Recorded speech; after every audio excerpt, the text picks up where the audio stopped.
ኣብ ትግራይ ኣፈላላይ ክመጽእ ምእንታን ሓደ መጻወዲ ያጻዊዶም ኣለዉ ሕዚ ክምለሱ ከለዉ ትግራይ ክልክምዋ እንተኮይኖም እንደ ሓዘን ማሕረድቲ ዘቕርብ መሪሕነት የድልዮ ኣብ ትግራይ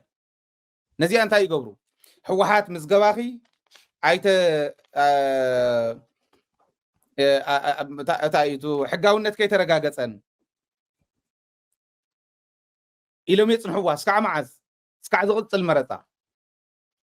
ኣብ ዝቕጽል ትግራይ ክትጠፍእ ኣሎ ብትብለሉ ኤርትራ ምስ ደምሰሱ ተወዳደርቲ ኢሎም ዘምፅዎም ትሕዚ ሓድሽ ፓርቲ መስሪቶሞ ዘለዉ ባንዳ ናይ ባንዳታት ፓርቲ ሒዞም ይመፁ ምስ ሕወሓት ክወዳደርቲ ኣይኮነስ ሕወሓት የውፅዋ ዶ ኣይተመዝገብክን ንስኺ ሕጋዊት ኣይኮንክን እንዳወልዶ ይኸዱ ሕወሓት ፓርቲ እንተዘይኮይና እንተነኣሰ ቶም ካልኦት እዮም ትርእይዎም ኣለኹም ተብሳኾም ዘየለ ኣብ ዓለም ዘየለ እንታይ ዝበሃል ቤት ምክሪ መስሪትና ንህዝቢ ክንህብ ኢና ዝብሉ እዮም ነዚኦም ክስዕርዎም ከም ዝኽእሉ እንተኾነ እውን ተዘይሰዓርዎምን ክጥቕልልዎም ከም ዝኽእሉ ኣብ ሓደ ኮይና ዓብይ ፓርቲ መስሪትና ኣለና ገለ ደይብለ ይነበረን ዓምዶም እውን እዚኣ እንድያታ ፓርቲ ዓባይ ፓርቲ ታትማል ዘርኣኹም ንሳ ሕወሓት ኣይትወዳደር ናይ ተመዝገብክን ኢሎም ኣትሪፎም ተሓሳቦም እየ ዝብለኩም እምበር ህዝቢ ትግራይ ከምቲ ንሶም ዝሓስብዎ ክትግብር ይኽእል ደ ዝብል ግደፍዎ እዚ ዘተሓሳስበ ኣይኮነን ትናቶም ሓሳብ ግን እዚ ሕወሓት ዘይተመዝገበት ከምዚ ሰንፈላል ኮይና ትጸንሕ እንተኾነ ማእኸላ እውን እንዳቆራረፅና እንዳፍረስና እያ ንኸይድ ተዘይፈረሰት እውን ኣይተመዝገበትን ከዚ ሕጋዊ መንግስቲ ይሰጋገር ክበሃል ከሎ ወረደ እምበኣር ናብ ሕጋዊ መንግስቲ ተሰጋገር ይበሃል ንኩለን ፓርቲታት ጠቕሊላ ነቶም መራሕቲ ስልጣን ክትረኽቡ ኢኹም ኢላ ከምቲ ሕዚ ስልጣን ረኺብኩም ኣለኹም ቤት ምክሪ ኣቲኹም ተባሂሎም ኢሎም ባዕሎም ዝመስረትዎ ዘይሕጋዊ ጉጅለ ኣፎም ዓቢጡ ዝም ኣቢልዎም ዘሎ ስቕ ኣቢልዎም ዘሎ ከምኡ ገይሮም ስቕ የብልዎም ብስልጣን እሞ ተወዳዳራይ ዘይብላ ፓርቲ ኮይና ክትመጽእ ናይ ባንዳታት ናይ ልኡኻት ናይ ብልጽግና ልኡኻት ናይ ሸዋውያን ፓርቲ ኮይና ክትመጽእ ሕወሓት ከም ዘለዋ ማይ ኮይና ክትተርፍ ድሕሪኡ ዘከላኸልን ህዝቢ ትግራይ እንተይኮነስ ህዝቢ ትግራይ ከምቲ ድላዮም ገይሮም ከጥፍኡሉ ምእንታን ብገመድ እንዳኣሰረ እንዳወጠጠ ንጸላእቲ ክርክብ ዝኽእል ናይ ባንዳታት ፓርቲ እቲ ሕዚ ትግራይ ሊበራል ዲሞክራሲያዊ ፓርቲ ኢሎም መስሪቶሞ ዘለው ይመጽእ ማለት እዩ እዚ እቲ ዕላማ ሕወሓት ክትፈርስ የብላን ሕወሓትን ህዝብን ቦንዶም ኣብ መንጎኦም ዘሎ ምትእስሳር እንዳጸንዐ እንዳጠንከረ ክኸድ ኣለዎ ናይ ሕወሓት መራሕቲ እውን ህዝባውያን እዮም ዓቕሚ እንድሕር ጎዲልዎም እውን ዓቕሚ ዝድግፎም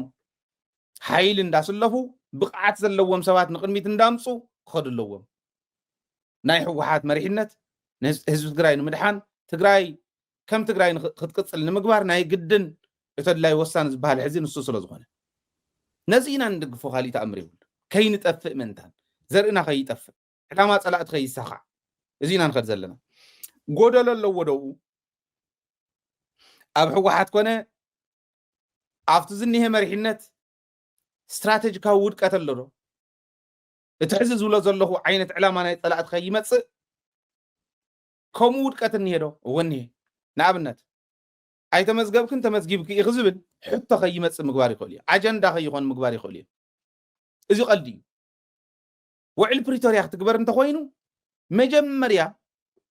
ሕጋውነታ ተረጋጊፁ ሕጋዊት ፓርቲ እያ ትደራደርና ዘላ ዝብል እምነት ክህልዎም ክኽእል ኣሎ ሕወሓትን ፌደራል መንግስቲ እናተደራደሩ ሕጋዊት ኣይኮንክን ክብል ከሎ ቀልድኻ ዝተኻኺልካ ምፃእ ክበሃል ኣለዎ ሕዚ ክበሃል ዘሎ ድሕሪኡ ኸ እዚ ምስ ተስተኻኸሉ ውዕል ፕሪቶርያ ንክትግበር ስታትስ ኳ ኣንተ ክምለስ ኣለዎ ክበሃል ኣለዎ ካብቶም ስታትስ ኳ አንተ ንብሎም ዘለና ናይ መሬት ጥራሕ ኣይኮነ ስታትስ ኳ አንተ እስካዕ ጥቅምቲ 23 2013 ዝነበረ ናብኡ ክንምለስ ኣለና ማለት እንዲ ሕወሓት ሕጋዊት እያ ትግራይ ግዛእታ ፍሉጥ እዩ ተበዲላ እውን እያ ውሕድ ሰላም ከህልዋ ኣለዎ ጣዕሚ ዘስግእዋ ዝጨፍጨፍዋ ኣብ ጎረቤታ ስለ ዘለዉ እዚኣቶም እንዲምቶም ክምለሱ ዘለዎ ናብኡ ንምለስ እዚ ንምትግባር ናይ ሕወሓት መሪሕነት እውን ስቕ ኣይኮነን ዝበሃል بريتوريا إلهم كوص خلوا مجلسي قدم بريتوريا اختكبر زلوا حقاويت يا ناب ستاتس كو أنت من لسل الناس بير كتكبر له ستاتس كو أنت حدا هو حد ونا وتملسي تمريتنا ونافت نوري ملسي اوكي نافتا قدم خوينات نبرنا لنا ملس انت خوينا ازيوم زمال اسل زغون ازي نمتغبار سق بمبال يكون انا ود ورده كتغبر دي تغبرون بزح مالت على حما اكثر انت زي ولك امنت يبلي عاوزني هنا يحوحات مرحتي بصراحه فصام درجه ما خلاي كوميتي درجه وزلو ولا حوحات كم ودب وانت وداب بعلو كاب تحت على على عشوق قبر له تولوزي تكبر نفس ستاتس كو انت نملس كبل له مالت سق ايتولو مرحته واحد زو حدي كالي تزون كونفيوز كوين له حزي تدناغيرو له ناي حوحات كم ودب نافت زنورتو مملاس ناي حزب تግራይ كم حزبي ناب زنورو مملاس مالت يحزي ازي بترجم درجه سئل بوليتيكا تقوم تمدنغار مغدفو حوحات بملؤنا تمليس عقم الدلاديلا مالت وعل بريتوريا مريت كترجم عقم لنا خنترجم عقم لنا مالت حوحات ملؤ بملؤ تمليسا مالت ستاتس كو انت تمليسو مالت صلاي كاتولهم زخللهم نخالات بملؤم كملسو زخلو تم بتلو خص تمكروا تم سب تمكروا نتصلاون زفلطون ساتهم سلازخونو تግራይ كم عدنا يمقصال كم حزبنا يمقصال عدل اللوا مالت ناي حوحات بروجرام كافتن كالوت ودبات زحاشه سلازخونه زي بدفرت يزارو ايكون انت يلوم مصينا خندرادر كنكراخر نقلينا زحاشه يو تلخص تمكري ناصنتيه الى تمص زلا ودبون تخونه ناصنتي كالي لو حق منغس زسفرح واحد ناصنت تግራይ اب حق منغس اسكع مسفار تزعبه زخده واحد ومسوعتنا تخفلت له واحد حكونت الناي نصنت تايو بايثيوبياويتها خمزي ايا خبال يخل ناي مدنا مانم عوالات صوتو البوليتيكا يكونن كون زلو تግራይ بدنب بترجم درجات ترجم مخمت خللو هزو خدنا غير يبلون حوحات مملاس ازي عينه ربحه سلا زلو ناي قدن حقاونت حوحات حجه تمزغب صباح تمزغب يكونن مزغبتي 50 عام زغبرتيا ناي عدمه بعال تصقا خنبلا نقل بارتي اب اثيوبيا كافتن زلوا اونغ منالواش انت عبيتا ختكوني خوون قلي بعدمه كافتن اب اثيوبيا زلوا بارتات زمسرتت نغ مسرتاون بوتا زخفتت مسوعات زخفلت ودب حنتيا ازي خطركم خللو ويلو تزبي بقلص خيد خللو فلطيو جن تزنيه كونفيجن كصر خللو ويو صلاتي صعر له حوحات كفرسو نحنا ون كنصعر لنا كاين فرس اتنبر كملس مالتي بانداتاتون يفكر له حوحات كفرسو كالي تاريفس بانداس بارت مسريت مصي خبر كله ولا مسل انت غونه بارت من مسرات نحنا خم تغارغون سلنفلطكم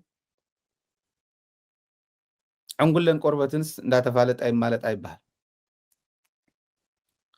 እንዳተፋለጥና ግዜና ከነጥፍ ይብልና ባንዳ ፓርት መስረተ حاسوت حسوه ميديا تتقمه كومزن ኢትዮፎረም አታሊሎም ዝገበርዎ ለምቅነ ኮሙ ገበሩ አይ ገበሩ ዘምጽዎ ለውጥ የለን ባንዳ ባንዳ ግዜን ተረኺቡ ህዝቡ ብገመድ እንዳወጠጠ ከምሻጥ እንድሕሪተ ይብል ቦታ ዘይ መሃቢት ዋና መስኾን ዘሎ